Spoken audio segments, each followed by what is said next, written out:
Hi, this is Tutor Nick P, and this is Idioms 301. The idiom today is a frog in one's throat. Okay, let's take a look at the note here. If we say that someone has a frog in his or her throat, it means that he or she has a lot of hoarseness in one's throat, usually due to phlegm. Phlegm, that's the disgusting yellow stuff that, if you got a cold or something, where you have to spit out in the back of one's throat. Okay. Now, of course, if somebody has a frog in their throat, they's big like this, they's big, they talk like that. I'm trying to imitate that a little bit. Let's continue.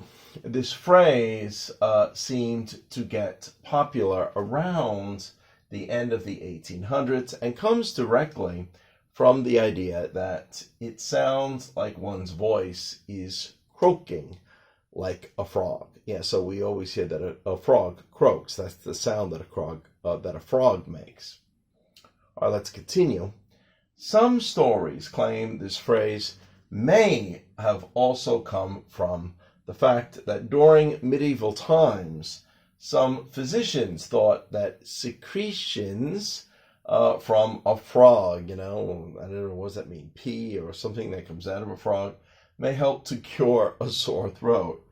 And actually recommended that people keep a frog in one's throat to cure sore throats. Ironically, this is true that this did happen during the Middle Ages, but there is no proof of a direct connection to this phrase. Because it didn't seem to get popular to the 1800s. This would have been a bit earlier. Anyway, let's continue. We actually have three examples here. Let's look at example number 1. I cannot talk clearly. I have a frog in my throat. This cold is very annoying. You could say it that way. Or number 2, you need some cough drops. I can hear you clearly have a frog in your throat. Okay, good. Or number 3 here. I seem to have a frog in my throat. How am I ever going to be able to give a presentation today?